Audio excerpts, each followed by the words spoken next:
이번 안내서는 단두대에서부터 시작합니다.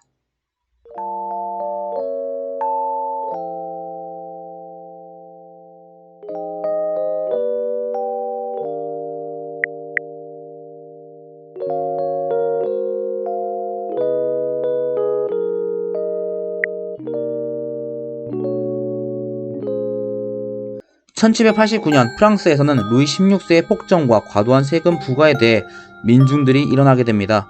그리고 그 프랑스 혁명에서 세금 징수 조합의 간부였던 라부아지에 역시 단두대에 올라가게 됩니다.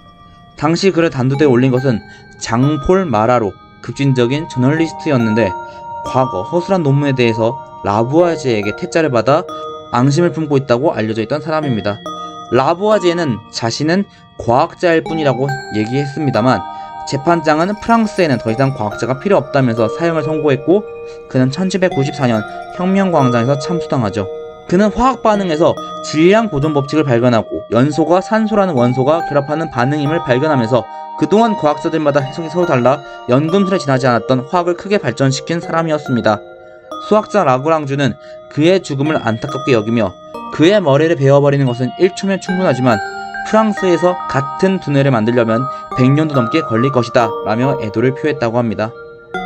실제로 과학은 국가의 팽창에 큰 영향을 끼쳤습니다. 실제로 항해술의 발달은 먼 곳까지의 항해를 도왔고 대포나 총의 발명 그리고 그를 이용한 전술의 발달은 식민지를 건설하고 제국주의를 발전시키는 데 큰 역할을 했죠. 다만 이런 국가의 팽창에 과학이 크게 발전하기도 했습니다. 식민지의 효율적인 관리를 위해 사용한 증기기관과 전기통신 기술을 연구하다 보니 여러 물리학 분야에서 큰 발전이 일어났습니다.